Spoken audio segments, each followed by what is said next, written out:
Qué buena convocatoria. Gracias por estar aquí, gracias por interesarse en este tema que llevamos cargando, ¿cuántos? 3 años, ¿no? Más o menos, de campañas, precampañas, antes de las campañas, hasta que nos sucedió el domingo pasado.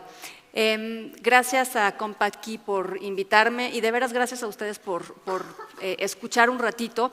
Lo que vamos a tratar de hacer en esta hora es explicar un poco qué pasó en las elecciones del domingo pasado. Seguramente muchos de ustedes están desconcertados, otros estarán muy contentos, otros estarán muy preocupados por lo que pasó significa para la vida diaria del país, para las instituciones, para la salud democrática del país. Pero lo que quiero hacer es darles un panorama muy general de qué pasó, de qué movió el voto tan abrumador.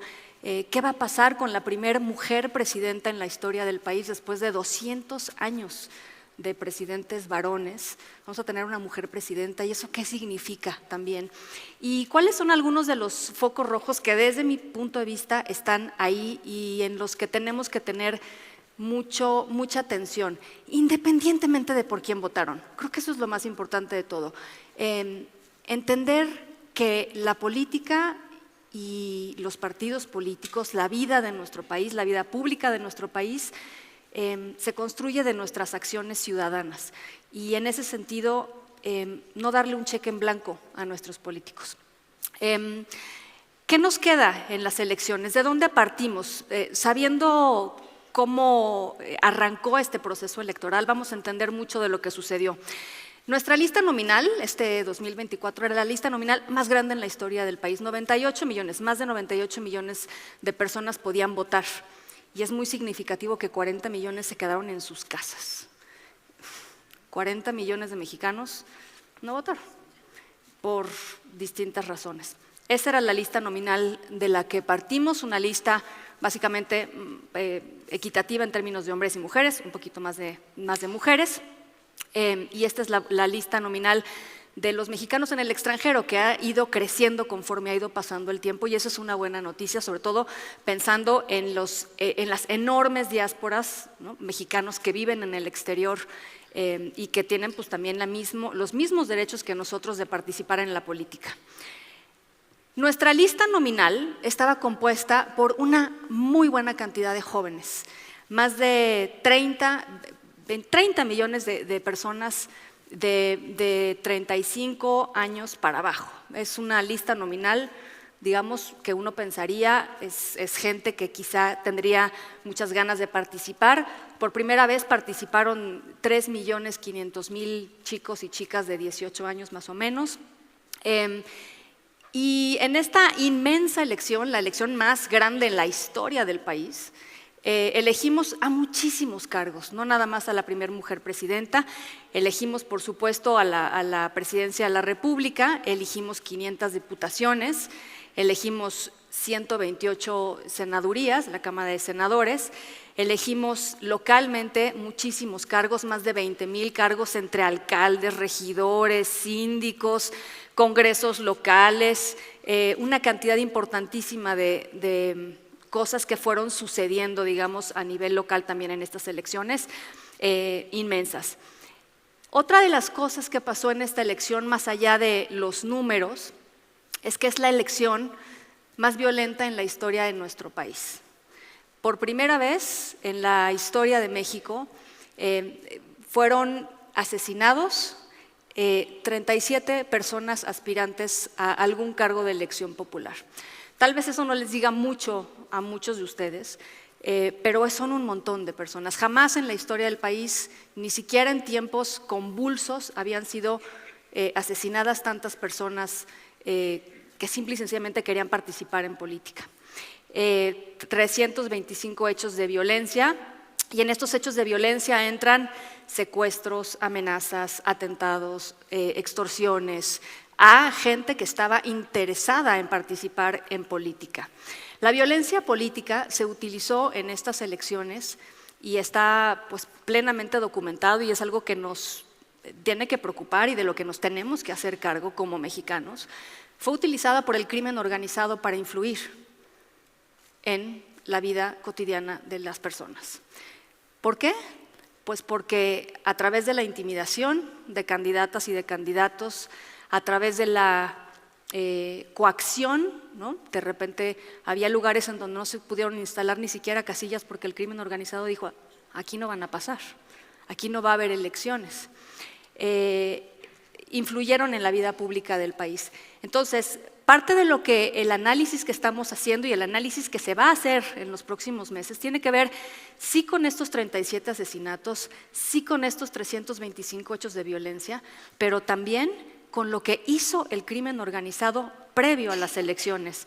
Muchas personas decidieron simple y sencillamente no postularse. Hubo lugares en el país, varios lugares en el país, en donde la coalición PRI-PAN-PRD, por ejemplo, no encontró candidato o candidata. ¿Quién quiere ser candidato en tal? No, gracias. No. Oigan, pero pues es que vamos a ayudarlos. Hubo lugares en el país en donde el candidato no hizo campaña, no pudo hacer campaña, porque no había condiciones para que la persona saliera pues, a tratar de convencer a la gente de su voto. Eso es lo que hace el crimen organizado y eso es lo que hizo el crimen organizado en estas elecciones, en un proceso electoral, les digo, violento, muy violento. Eso no se va a ir después desafortunadamente, del 2 de junio. ¿Cómo votamos? ¿No? La otra gran incógnita era si lo que nos estaban reflejando las encuestas, ustedes seguro vieron muchas encuestas durante este proceso, y de repente decían, 30 puntos, no hombre, pues si todo el mundo va a votar por, o sea, que yo le pregunté a todo el mundo, va a votar por Xóchitl, o las encuestas de Xóchitl, 2.5, no hombre, Claudia Sheinbaum va a ganar por muchísimos más puntos. Las encuestas sirvieron en este proceso político para confundirnos a todos, Se reivindicaron al final. La gran mayoría de las encuestas tenían perfectamente claro que la diferencia entre el primer y el segundo lugar iba a ser una diferencia amplísima, abrumadora, contundente. El triunfo de Claudia Sheinbaum fue total, contundente. Desafortunadamente, y estos son números que se actualizaron, ya se cerró ayer el conteo oficial, digamos, de la Presidencia de la República. Les digo, 40 millones de mexicanos se quedaron en sus casas sin votar. Solamente hubo una participación del 61.03%. La expectativa para muchas personas son unas elecciones tan importantes para el futuro de México, ¿no? Como nos los estaban poniendo de esto se va a ir al demonio porque la agenda del presidente López Obrador va a derrumbar las instituciones políticas, hay que salir a votar. Pues la gente se quedó en sus casas, 40% de las personas, ganó 40% más el abstencionismo que Claudia Sheinbaum, por ejemplo. Hubo menos votos que no se emitieron que los que ganó Claudia Sheinbaum, 61.03%. En promedio y quizá bajito con respecto a las últimas 4 elecciones presidenciales pasadas. Jorge Álvarez Maínez, 10.32%, con 6.197.042 votos. Xóchitl Gálvez con un 27.45%, 16.483.083 votos, y Claudia Sheinbaum con una impresionante cantidad de votos, 35.881.652. 5 millones más que el presidente López Obrador. 5 millones más de personas que el presidente López Obrador, que es el líder fundacional del movimiento, probablemente el personaje político más relevante en el país en los últimos 24 años. Su candidata obtuvo 5 millones de votos más, con el 59.75%. Había quienes durante las primeras horas del lunes y quizá del martes estaban todavía en un tema asusados, de hecho, por los partidos de oposición que francamente lo han hecho muy mal en estos últimos 5 días, diciendo que había fraude. es que hay fraude electoral y que se cuenten todas las boletas. Y, pues, a ver, vamos a atajar ese tema de una vez antes de seguir con esto. No hay manera de que haya un fraude por 35 millones de votos. Hay sí un tema de equidad en la contienda. Claudia Sheinbaum llevaba haciendo campaña 3 años, de una u otra manera. ¿Se acuerdan ustedes cuando aparecieron de pronto los letreros estos que decían, ay, pues quién sabe de dónde salieron? Que estaba el perfil de Claudia Sheinbaum con su colita por todo el país, todos los espectaculares por todo el país. ¿Quién los pagó? Pues quién sabe. Después de eso, Claudia Sheinbaum fue a hacer una gira por todo el país para hablarles de los logros que había conseguido en la Ciudad de México. Ahí van 2, ¿no? Y después las famosas corcholatas y la famosa precampaña de las corcholatas. Ahí van 3. Todo eso sucedió durante 3 años sin que nadie hiciera absolutamente nada en términos de tratar de parar lo que estaba sucediendo con esto, que era completamente ilegal e inequitativo. Eso es totalmente cierto. Pero eso no es un fraude masivo como el que acusa la oposición que hubo el domingo pasado. Yo no sé quién, ¿alguien de ustedes aquí fue funcionario de casilla? Eso, gracias.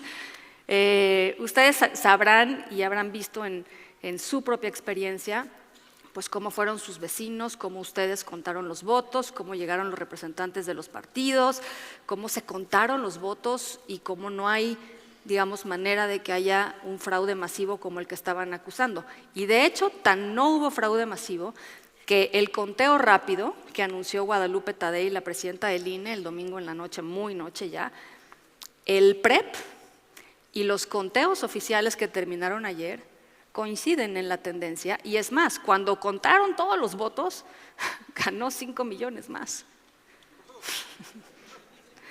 Entonces, centrémonos en las conversaciones que son importantes. Por un lado, reconocer el triunfo de Morena con la contundencia con la que existió y con la que es, y también, por supuesto, hablar sobre el tema de la inequidad, hablar sobre el tema de la intromisión del presidente López Obrador todas las mañanas durante todo su sexenio para hacer y asegurar este triunfo que hoy tienen.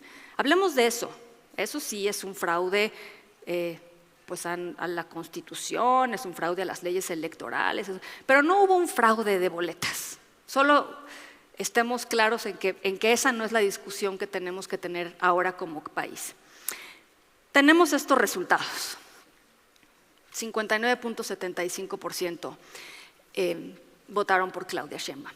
Ahora bien, tengo que hacer una pequeña pausa, pongámoslo en corchetes, si me permiten, porque todavía no terminan los cómputos, o sea, todavía están contando hoy y hasta dentro de un par de días más los votos para el Congreso y los votos para los diputados y los votos para los senadores. Hay algo muy importante en donde también tenemos que poner nuestra atención, además del tema de la inequidad en la contienda, además del tema de la intromisión del crimen organizado, de la intromisión del presidente. Esto que les voy a decir es muy importante. El lunes, tempranito, en la conferencia mañanera, como suele suceder, la secretaria de Gobernación, Luisa María Alcalde, le pidió al presidente López Obrador que pasara a explicarnos qué es lo que había sucedido en las elecciones. Y Luisa María Alcalde sacó su hojita y hizo unas cuentas que pues quién sabe de dónde salieron, porque todavía no se habían contado los votos, en donde aseguró que Morena y sus aliados tendrían la mayoría calificada en la Cámara de Diputados y la mayoría calificada en la Cámara de Senadores. ¿Qué quiere decir esto de la mayoría calificada? Bueno, quiere decir que hay 2 maneras de hacer leyes en nuestro país y de cambiar las leyes en nuestro país. Uno con mayoría, uno convence, ¿no? Y con mayoría pues cambia ciertas leyes, pero las leyes que están escritas en la Constitución misma no puede ser cambiada por mayoría simple. La Constitución tiene que ser cambiada por 2/3 partes de las diputadas y los diputados y por 2/3 partes del Senado. Entonces, tener mayoría calificada significa poder cambiar la Constitución. Poder cambiar la Constitución significa cambiarlo todo.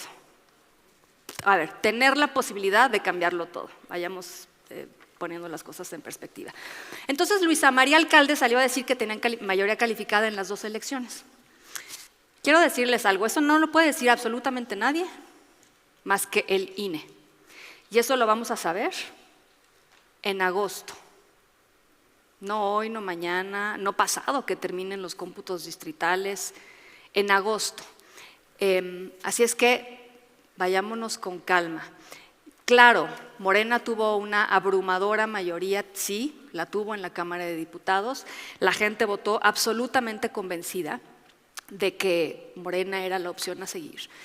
Pero no sabemos si tienen mayoría calificada. Hay otro asunto que es muy importante y seguimos todavía en los corchetes porque, como les digo, no se han terminado de contar los votos. Hay una cosa en el Congreso mexicano que ha sucedido las últimas 2 legislaturas que se llama sobrerepresentación. Y uno dice, híjole, ¿esto qué, no? Bueno, la sobrerepresentación básicamente es, nosotros elegimos, son 500 diputados, 300 por distrito, que es la boletita que nos tocó tachar, ¿no? Nuestro diputado, y 200 por representación proporcional. ¿Qué quiere decir esto? Que si gana en nuestro distrito, por ejemplo, yo voté por el Movimiento Ciudadano, pero en mi distrito no ganó Movimiento Ciudadano, ganó Morena, pues ¿qué pasaría con mi voto? Porque pues mi voto va para una opción que es distinta a Morena y tendría que contar de alguna manera, ¿no? Mi voz se tendría que hacer escuchar de alguna manera en el Congreso Federal. Para eso sirve la representación proporcional, para que proporcionalmente mi voto, que es chiquito, que no ganó, pues de alguna manera se sume y quizá alcance un diputado de Movimiento Ciudadano a llegar al Congreso por representación proporcional. Que las voces de las minorías se escuchen, básicamente eso es la representación proporcional. Ahora, cuando sucede que se sobrerepresenta un partido, ¿qué está pasando en realidad? Pues está pasando que las voces ciudadanas, en realidad, y las minorías, pues no se están escuchando como constitucionalmente está pensado que se escuchen. Eso sucede en los últimos 2 congresos, ha sucedido, porque las fórmulas con las que se calculan todas estas cosas permiten que las coaliciones se sobrerepresenten. Fíjense, es técnico, pero no está tan difícil. Cuando se diseñó el tema de la representación proporcional, hubo una reforma, se había dicho que ningún partido podía tener más del 8% de sobrerepresentación en el Congreso. Perfecto. Entonces, pues quien estaba medio sobrerepresentado, pues era 8%, no era tan grave, etc. Se juntaron los partidos, hicieron coaliciones. Ustedes se acuerdan, si algunos de ustedes votaron en la elección pasada, solamente había un recuadro para los candidatos con las coaliciones. O sea, si había una coalición de Morena, PES, solo había un recuadro que decía Andrés Manuel López Obrador. Ahora, si se acuerdan ustedes, había Claudia Sheinbaum, Xóchitl Gálvez, y ustedes tachaban el partido que querían. Bueno, el problema es que antes ese 8% se tomaba en total de la coalición, entonces no había ningún asunto. ¿Por qué? Pues porque el 8% pues era el 8% de la coalición. Lo que ahora quieren que suceda, Morena y sus aliados, y lo que ha pasado incluso desde el Congreso pasado, es que dicen, no, pues es que yo quiero mi 8%, y el Verde pues también quiere su 8%. Y el Partido del Trabajo pues también quiere su 8%. Entonces, ¿qué creen? La sobrerepresentación ya no es de un 8%, sino puede llegar a ser hasta del 24%. ¿Y qué pasa? Que ahí sí consiguen mayoría calificada. ¿Ok? Esto es un debate muy técnico, muy especializado, pero muy relevante para todos nosotros los ciudadanos. Esto se va a decidir en los próximos meses. Y tenemos que estar súper informados y tenemos que pensar y exigirle a los órganos electorales que no se agandallen, pues, ¿no? Ya ganaron por muchísimo, no pueden sobrerepresentar su opción política en un 24%. Si lo que dice la secretaria de Gobernación, si lo que nos dijo el lunes pasado se concreta, Una votación del 54% que tienen en Cámara de Diputados terminaría por una sobrerepresentación del 72%. ¿Por qué querríamos tener nosotros sobrerepresentadas esas voces? ¿No? Simple y sencillamente no tiene sentido. Lo mismo podría pasar en la Cámara de Senadores, en donde la mayoría calificada se consigue con 86 senadores.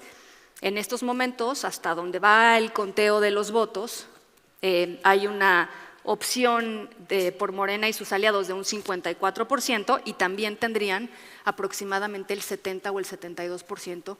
Si hacen estos cálculos de le sumo el 8 de acá, el 8 de acá y el 8 de acá y los que se acumulen, y los priistas que salten, ¿no?, para el otro, porque seguro va a haber priistas que saltan para el otro, ¿o no? Bueno. De todo, sí, hay muchos incentivos para dar el brinco.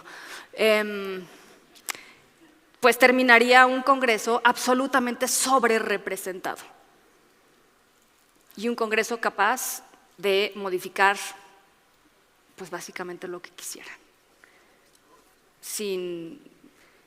y diciendo que es mandato popular, ¿no? Porque pues finalmente ese es el punto, ¿no? O sea, ese es el peligro de lo que está sucediendo. A ver, vayámonos por partes.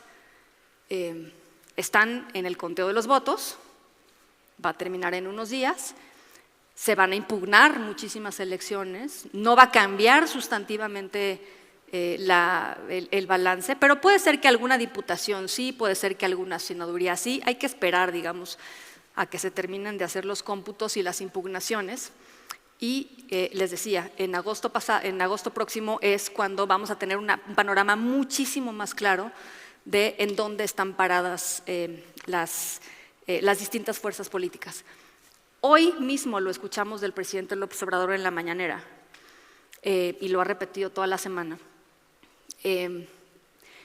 Nos quieren imponer el tema de que esto ya fue, esto ya sucedió, de que el 72% de la sobrerepresentación va, porque pues les digo, ellos hicieron, pues están haciendo su chamba, ¿no? O sea, su chamba política en el sentido de tratar de avanzar, digamos, esta idea sin que, otra vez, ni siquiera tengamos los votos contados. Entonces, cuando ustedes oigan, vamos a tener la mayoría calificada, no, espérense tantito. En la Cámara de Diputados probablemente sí la tengan, hay que ver de qué tamaño es, y en la Cámara de Senadores quizá sí, quizá no. Elecciones estatales, fíjense, aquí pasó algo muy interesante. Jalisco, bueno, en Jalisco se están dando hasta con la cubeta, perdón que lo diga así, pero es la verdad.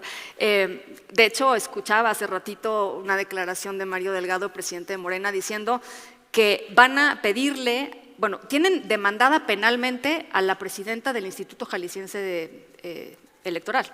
Ayer le pusieron una demanda penal. Dice Mario Delgado que quieren que el INE atraiga el conteo y que quieren voto por voto, casilla por casilla. ¿Se acuerdan ustedes de que el voto por, es como olvidarlo, ¿no? Bueno, Jalisco lo ganó Movimiento Ciudadano, 41.7%.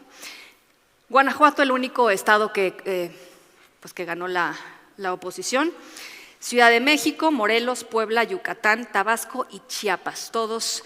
Pero vean nada más, Tabasco, 80.46% de la votación. Chiapas, 78.57%, Puebla, 59%. Impresionante. Ahora bien, ya no me dio tiempo porque esto salió hoy en la mañana, pero les quiero decir una cosa que me pareció realmente muy interesante y que nos habla de que hay una sofisticación, aunque no pensemos que así sea, y aunque otra vez la narrativa sea ya ganamos todo, ¿no? Hay una sofisticación en el votante mexicano. Les voy a leer las capitales de los estados del país ganados por la oposición. Aguascalientes, Hermosillo, Chihuahua, Saltillo, Monterrey, Ciudad Victoria, Guanajuato, San Luis Potosí, Tepic, Colima, Morelia, Chilpancingo, Mérida, y por acá había otra. Pero bueno, sobra decir que son capitales muy importantes, son ciudades muy importantes que van a estar gobernadas por la oposición. ¿Qué nos dice esto? Pues que hay muchísima gente que votó por Claudia Sheinbaum y que decidió votar por alguien más para alcalde, ¿no? En su voto local, que hubo un voto diferenciado, que en la mente del votante mexicano hay sí una idea de que tiene que haber ciertos equilibrios. Eso es una buena noticia dentro de este panorama, porque si ustedes ven esto de elecciones estatales y ven el voto de Morena, Morena ganó en todos los estados menos en Guanajuato, en todos. Entonces se ve todo rojo, sí han visto ese mapa, ¿no? Seguro lo han visto por ahí. Todo rojo y Guanajuato azul. Entonces, espérenme, ¿no? Hay que ir viendo también poco a poco cómo es que van saliendo las votaciones, ya las oficiales, ya las últimas, donde hay pues ciertas matices que creo que es importante tener en consideración. Muy, muy interesante pensar qué empujó este voto. Es muy fácil decir, son los programas sociales. Y cuando ves las cifras de las distintas encuestas y las distintas radiografías que han salido los últimos días, dices, claro, los programas sociales tienen un peso muy importante, pero no son lo único. Porque Claudia Sheinbaum ganó incluso entre la gente que no recibe ni un programa social. ¿Ok? Entonces, estamos en términos de niveles de estudio. Claudia Sheinbaum arrasa con la gente que tiene educación básica o con la gente que no tiene, y es una de las espantosas tragedias de este país, ninguna educación. Mayoritariamente votaron por Claudia Sheinbaum, también en la media superior y también en la superior, lo cual pues empieza a desmitificar al votante que tenemos quizá en la cabeza, que es el votante que recibe los programas sociales y que pues bueno, ahí está, y quizá no tiene trabajo, y no, bueno, Claudia Sheinbaum ganó en básicamente casi todos los niveles de estudio, salvo el último y por un punto porcentual, lo cual no es de ninguna manera significativo.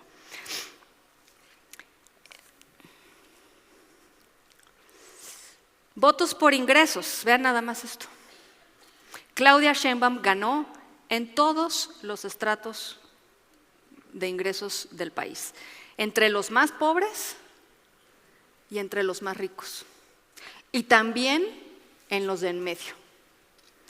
La clase media mexicana, nada más para que también demos una pequeña dosis de realidad y de perspectiva, cuando uno habla de la clase media mexicana se define para efectos prácticos, como lo mide el INEGI, por ejemplo, como lo miden todas estas encuestas, es un hogar en donde las personas que componen ese hogar tienen un ingreso compartido de 20,000 pesos.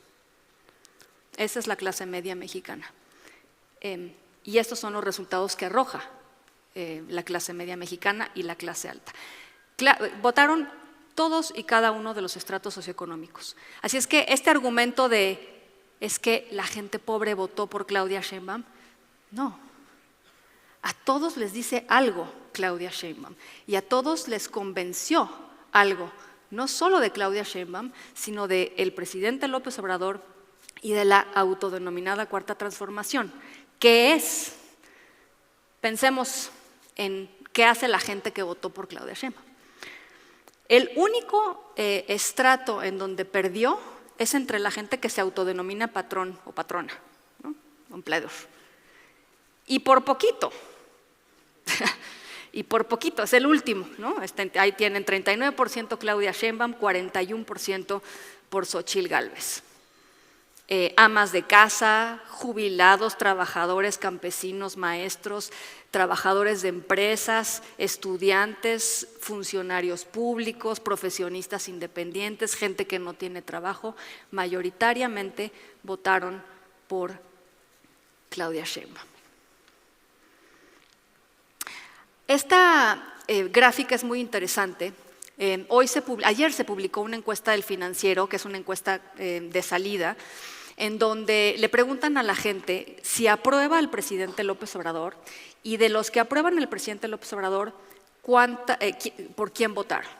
Y lo que nos damos cuenta es que el voto masivo hacia Claudia Sheinbaum en todos los estratos tiene que ver con una aprobación que hemos visto durante todo el sexenio del presidente López Obrador, entre los 59, 60, 61, empezó como en el 80 y tantos de aprobación, y tiene que ver con eso, tiene que ver con que a la gente le cae bien el presidente López Obrador, lo aprueba y dado que lo aprueba, piensa que Claudia Sheinbaum efectivamente es la mejor opción para nuestro país.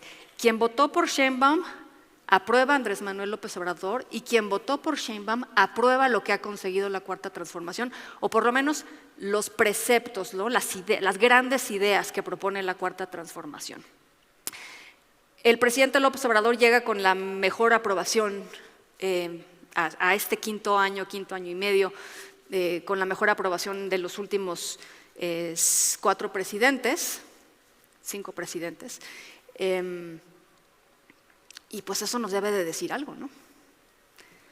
A la gente le cae bien el presidente, a la gente le gusta el estilo del presidente. La gente reconoce que pues no hay tantos resultados, pero hay dos ideas que creo que son importantes. Una,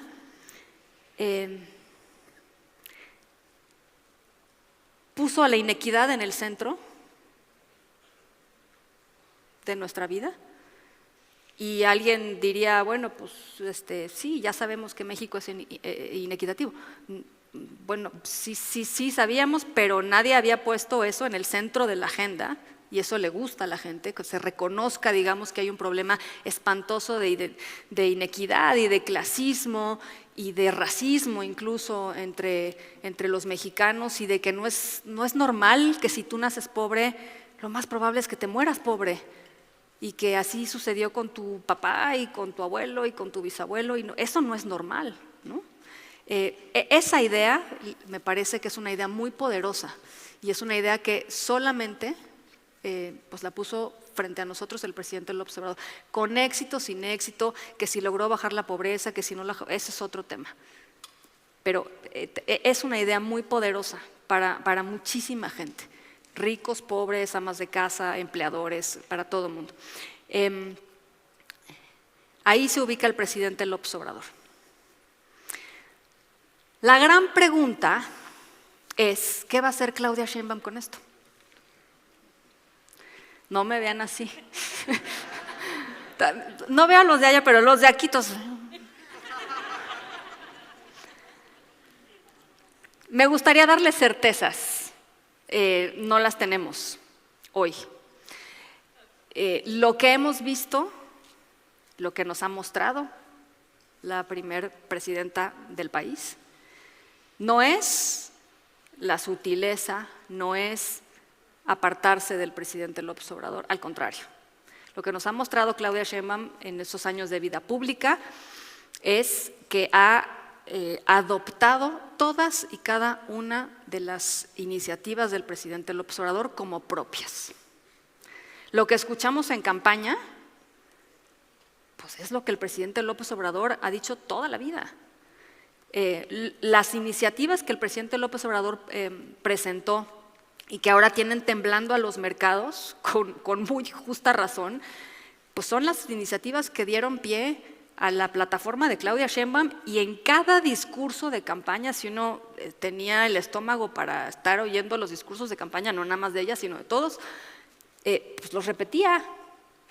No hay nada que nos haga pensar que no va a hacer lo que ha hecho hasta ahora. Vamos a darle el beneficio de la duda, creo que también todos pues lo merecemos. Pero la hoja de ruta que hasta el momento deja el presidente López Obrador, y digo deja, pues creo que es un verbo mal utilizado, porque no está dejando nada. El presidente López Obrador sigue hoy mismo en la mañana. Ahí está, es lo mismo, pero con colita de caballo.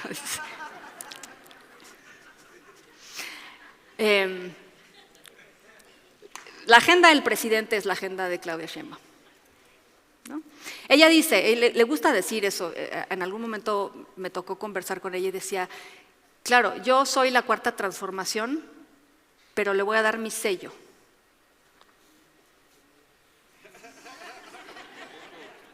¿Qué significa ese sello? O sea, ¿cómo se va a traducir en la práctica, pues, no? O sea, en el día a día, en el estilo, fíjense, en el estilo me pareció muy curioso. Ayer subió un video a sus redes sociales de ella hablando con la gerenta del Fondo Monetario Internacional, porque pues, ya ven que el peso y el dólar, el peso está en una situación que no había estado hace muchísimo tiempo de depreciación. Estamos en 18 y pues, está cayendo el peso con respecto al dólar. Subió un video en inglés. Y no es por ser aspiracionista, pues, no me culpen.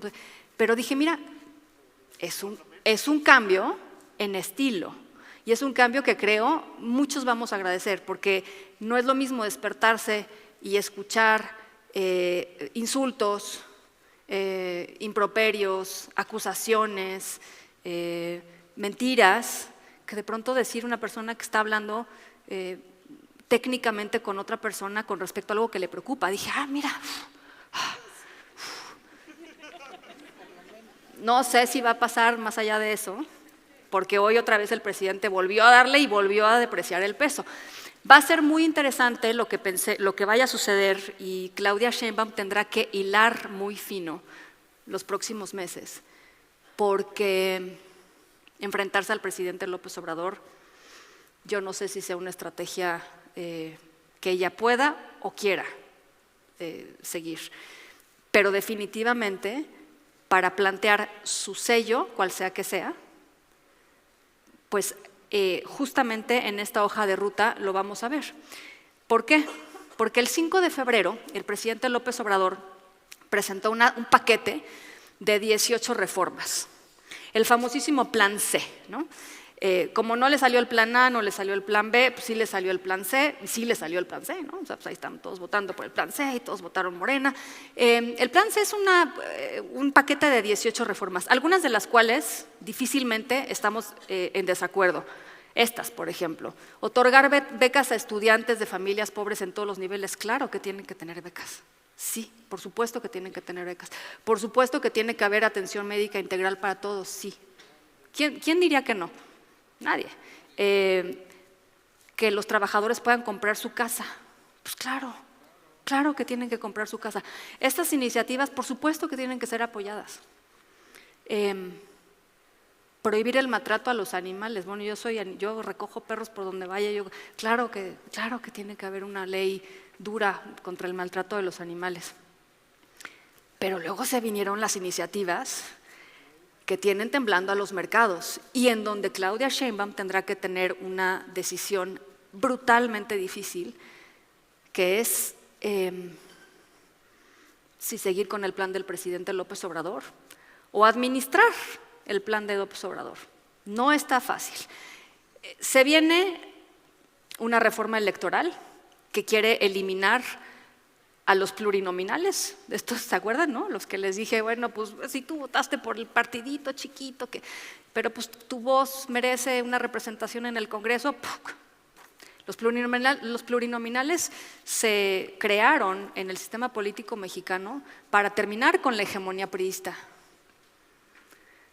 Y ahora quieren tacharlos, eliminarlos y regresar simple y sencillamente a los votos mayoritarios, que ya vimos cómo salieron. Todos Morena, ¿no? Bueno, quieren pues reducir radicalmente el presupuesto para el INE, quieren que el INE y los magistrados del Tribunal Electoral del Poder Judicial de la Federación se elijan por voto popular.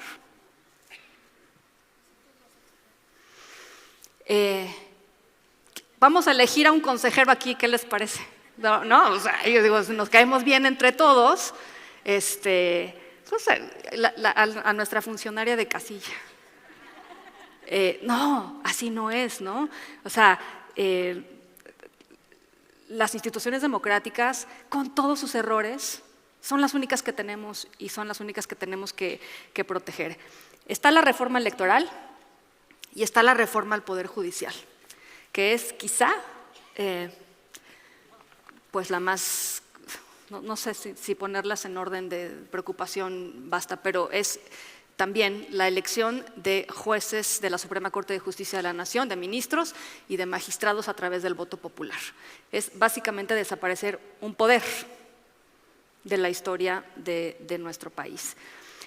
Ayer, y les digo, todo esto es una historia que se está escribiendo, gracias, escribiendo ahorita. Ayer por la noche salió Claudia Sheinbaum de una reunión con Arturo Saldívar, exministro de la Suprema Corte de Justicia de la Nación, que se puso la gorra de Morena y se fue a hacer proselitismo, después de haber operado internamente en la Suprema Corte de Justicia de la Nación. Pero bueno, salieron de una reunión y le preguntaron a la candidata electa por la reforma al Poder Judicial y ella no supo qué decir. Todavía no tiene muy claro cómo hilar fino al respecto. Pero hoy el presidente López Obrador le dijo, afortunadamente tenemos al presidente López Obrador para aclarar, digamos, ¿no? lo que queda medio dudoso. Hoy el presidente López Obrador dijo que la reforma al Poder Judicial va y que nada más van a haber detalles. Lo que sí nos dijo Claudia Sheinbaum ayer por la noche es que iba a haber un parlamento abierto. ¿No? Muy fancy. Bueno, hubo muchos parlamentos abiertos durante este sexenio. ¿Saben de qué sirvieron? No hubo un solo parlamento abierto que terminara en el cambio a lo que había mandado el presidente López Obrador desde su escritorio. No estoy exagerando, no nada. O sea, la iniciativa que entraba al parlamento abierto salía igualita y la votaban, ¿no? Pero hubo parlamento abierto. Eso fue lo que contestó Claudia Sheinbaum ayer por la noche. Más militarización. A la gente dirá, bueno, pues qué bueno que lleguen los militares y nos cuiden porque está de la fregada esto, ¿no? Pues no. La Guardia Nacional estaría pasando formalmente a la Sedena, lo cual es una desgracia porque con eso claudicamos por completo en la posibilidad de tener en este país, y yo sé que suena como a sueño guajiro, pero tener en este país policías que sirvan, policías civiles que sirvan, que nos respondan a la ciudadanía.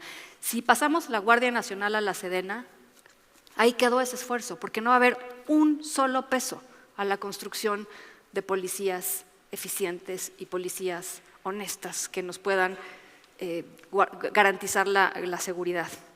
Y además, por supuesto, pues ya los pusieron a hacer aeropuertos, trenes, aduanas, pues el catálogo se va a ampliar sustantivamente, ¿no? Y si la estrategia de militarización nos llevará a mejores resultados, pues estará padrísimo. Pero vean nada más cómo estamos con respecto a los gobiernos pasados. Y ustedes me dirán si ha servido de algo que los militares estén en las calles. 95 en promedio de personas asesinadas todos los días. Pregunta. Bien. Solamente estoy pensando mal. O lo que vimos en la filmina anterior se parece a Venezuela, a Cuba. Yo creo que estamos en un momento en donde tenemos que tomar muchas definiciones. No creo que estemos en un momento en donde estemos hablando de Cuba, ni de Venezuela, ni México es un país muy complejo. México es un país muy grande. México está además asociado con Canadá y con los Estados Unidos en un tratado comercial y digamos, regionalmente no estamos en la misma situación que ni México, ni Cuba, ni Nicaragua, ni El Salvador. México es muy grande. Muy grande me refiero, muy grande en peso, en pluralidad. Estamos en un momento en donde hemos permitido que el sistema político pues se ha agandallado, básicamente. Pero no está todo perdido y van a ver un poquito más adelante por qué les digo que no está todo perdido. Esto que les dije de las ciudades capitales es importante, porque nos muestra que hay muchas más sutilezas de lo que nos están tratando de vender. Buscan también, la hoja de ruta de Claudia Sheinbaum, la eliminación de los contrapesos. La Secretaría de Economía asumiría la COFESE. ¿Qué es la COFESE? Pues lo que garantiza que, por ejemplo, Bimbo o cualquier empresota así grandota no se agandalle el mercado del pan en México, ¿no? ¿Qué hace el IFT, el Instituto Federal de Telecomunicaciones? Pues garantizar que haya competencia en las telecomunicaciones y en que las distintas empresas puedan competir y puedan asumir algunas ondas de radio, en fin. ¿Qué hace el INAI? El INAI permite que nosotros nos enteremos de cuánto se gastan en el Tren Maya, bueno, si no lo reservan, pero bueno, nos permite a los mexicanos y a las mexicanas conocer qué pasa con los dineros públicos, qué pasa con las contrataciones, qué pasa con las licitaciones. El presidente dice que es buena idea que eso pase a la función pública, o sea, a su cuatacho, cuatacha que nombren en la función pública. El Coneval, lo mismo, evaluación de la educación. Pues, ¿por qué nos iba a importar? Pues mejor que lo evalúe la secretaria de Educación, ¿no? Al fin que sabe mucho al respecto. Lo mismo Mejor Edu, lo mismo la Secretaría de Energía con la Comisión Reguladora de Energía, ¿no? La que da todos los permisos, la que permite, por ejemplo, que haya más plantas de energía limpia, la que ha decidido, por ejemplo, que sea la CFE quien tenga, pues digamos que carta alta para darnos energía. Todos que, por cierto, ¿ustedes han tenido más apagones recientes? Ok.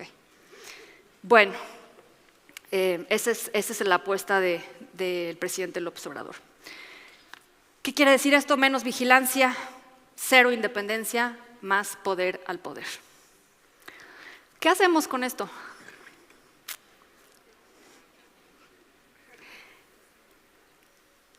A ver, primero entender que somos una democracia muy joven. Tenemos 24 años de vida democrática en el país. Estoy tomando en cuenta, obviamente, la elección de Vicente Fox, el fin del priismo hegemónico. Si nosotros nos ponemos a pensar que en Estados Unidos pues, hay más de 200 años de vida democrática y así están como están, ¿no? Somos muy jóvenes, nuestras instituciones son muy jóvenes y esto tiene, por supuesto, implicaciones importantes. ¿Cuál es la implicación más importante? Que todavía nos estamos ajustando, que estamos aprendiendo a vivir en democracia, que la gente puede ser que no entienda qué son los contrapesos. ¿A mí qué me da? ¿A mí qué me da que la Suprema Corte sea electa por los jueces o no sea electa? Yo estoy preocupado por mi día a día. Es una democracia muy joven y tenemos que hacernos cargo de que, como a los niños chiquitos, hay que acompañarlos. O sea, tú no dejas a un niño de 2 años, pues órale, mano, ya estás grande, ya caminas, hazte tu quesadilla, ¿no? Se les acompaña, se les vigila. Es más, cuando los niños empiezan a caminar, que todo es mortal, ¿no? Nosotros estamos empezando a caminar en términos de nuestra democracia, todo es mortal. Estás así todo el tiempo, ¿no? Pues eso es lo que tenemos que hacer con nuestra democracia. Cuidarla como si fuera nuestro hijo de 2 años. Tenemos instituciones débiles, ya lo vimos. Tenemos participación del crimen organizado, sobra decirlo. Tenemos partidos que, híjole, ¿qué hacemos con Alito? ¿Qué hacemos con Marco Cortés? ¿Qué hacemos con Dante Delgado? ¿No? ¿Vale? Hay que embalsamarlo. Está bueno. Y tenemos enorme concentración de poder en una sola persona. Es tiempo de hacernos cargo de nuestra niña democracia o nuestro niño democracia. No importa, aquí niña, niño, lo que quieran. En las democracias, los ciudadanos son centrales. Son parte de donde surgen las discusiones y todo el tiempo tienen que ser el centro de nuestras acciones. Vamos a adelantar esto un poquito. Tengo varias cosas que proponerles. Lo primero que tienen que hacer es estar informados. Y informados no significa entrar a Twitter, ni meterse a la cuenta del primo en Facebook. Informados significa tomarse su tiempo, contrastar varias fuentes. Perdónenos a los periodistas, porque yo sé que somos una profesión, nos pegan de un lado, nos pegan del otro, la pasamos fatal, pero necesitan confiar en el buen periodismo. En México hay muchas opciones de buen periodismo, hay muchas de pésimo periodismo. Creo que ya todos sabemos más o menos cuáles son esas opciones de pésimo periodismo. Cuando el periodismo se vuelve opinión, hay que dudar. Pero hay muchas opciones de buen periodismo. Hay que informarse bien. Hay que ejercer la crítica con argumentos. Por favor, dejen de decir fifís, chairos. Por favor. Asumimos el lenguaje del presidente López Obrador como si fuera nuestro, y todas las discusiones en torno a las cosas públicas que nos interesan a todos terminaron siendo un tema de fifís y chairos. Usemos el lenguaje que se tiene que usar para criticar, para discutir, para argumentar. Los insultos nos llevaron a esto que estamos viviendo hoy. No puedes descalificar a alguien que no piensa como tú. O sea, esa no es la democracia. Esa persona que no piensa como tú, por más marciana que te parezca, tiene el mismo derecho que hablar que tú. Tiene, no sé si los argumentos, los otros datos, hashtag, lo que tú quieras, pero descalificar a esa persona simple y sencillamente no va a llevar a nada. Tenemos que tender puentes entre nosotros. O sea, esos que rompieron y que siguen rompiendo y van a seguirle apostando a romper porque les conviene. Y no nada más hablo de Morena, y no, los otros también. Igualitos. Los otros también. Por eso les digo que es tiempo de ciudadanos, no es tiempo de partidos, ni de políticos. Es tiempo de ciudadanos. Consejo, ya como cuates. Por favor, dejen de compartir información que no verifiquen. O sea, ¿cuántas cadenas de WhatsApp les llegan a sus teléfonos que no saben si son verdad o no? Pero dicen, no, sí está cañón. Algunas serán interesantes, quédenselas. Reflexionen, o sea, contrasten. Por favor, dejen de estar enviando información que no saben si es verdadera o falsa. No hay nada más dañino, y ya olvídense del país, en el planeta hoy, que la manipulación por la información. Estamos total y absolutamente desprotegidos como ciudadanos frente a esta cosa abrumadora que es que ya no sabes qué estás viendo. Ya no sabes si en serio dijo la verdad o si el presidente ya dijo otra vez otra mentira, o si el otro me está tratando de manipular. Por eso, insisto, no compartan lo que no pueden verificar y confíen en las fuentes periodísticas que llevan muchísimos años haciendo su trabajo, con algunos errores a veces, sí, pero con técnica periodística que de alguna manera contrasta lo que alguien te dice, lo que alguien te manda, con la realidad. Participa. Tenemos que participar.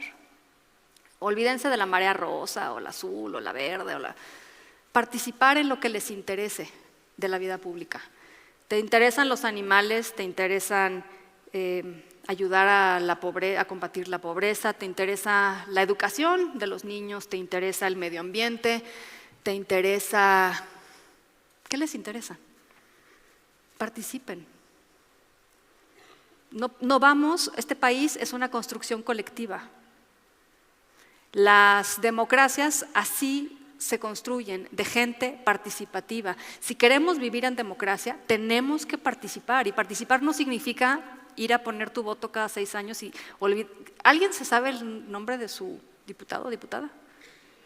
Bueno, estaría bueno comenzar por ahí, ¿no? Fíjense, les voy a contar algo rapidísimo. En algún momento me tocó ir a hacer la cobertura de las elecciones en Estados Unidos cuando fue electo Barack Obama.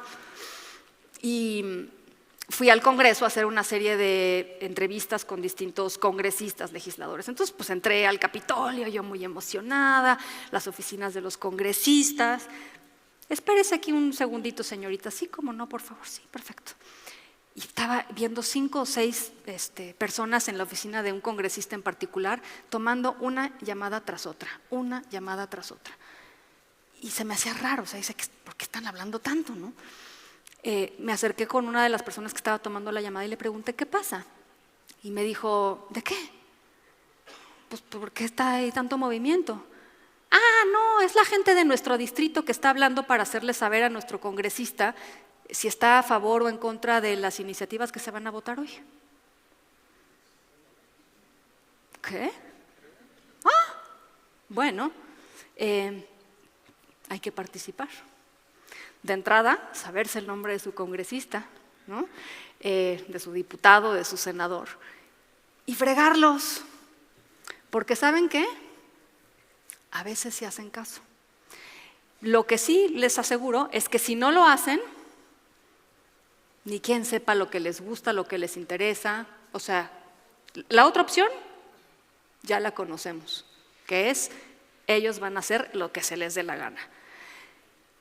Apoyar una opción política, finalmente, lo que les quiero decir, no es darles un cheque en blanco. Si ustedes votaron por Morena, si ustedes votaron por Claudia Sheinbaum, si ustedes votaron por Xóchitl Gálvez, por Álvarez Maínez, si tacharon su boleta y no votaron por nadie, si votaron por un desaparecido, si votaron por una mujer víctima del feminicidio, en fin, hayan hecho lo que hayan hecho con su voto, no es un cheque en blanco para nadie y no tiene que ser un cheque en blanco para nadie.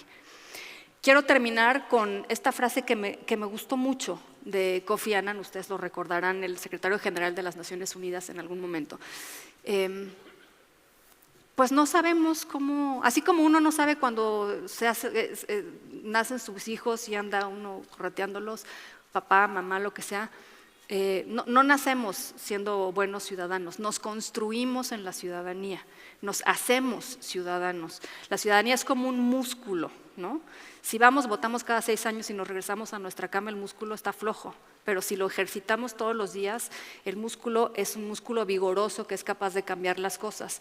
El país tampoco nació siendo una democracia, se hace con nuestro trabajo, no se hace con el trabajo de ellos. Así como nos hace con los impuestos de ellos, sino con los nuestros. Se hace con el trabajo de todos nosotros. Así es que quise darles una embarradita, digamos, de dónde partimos, y me encantaría darles más certezas.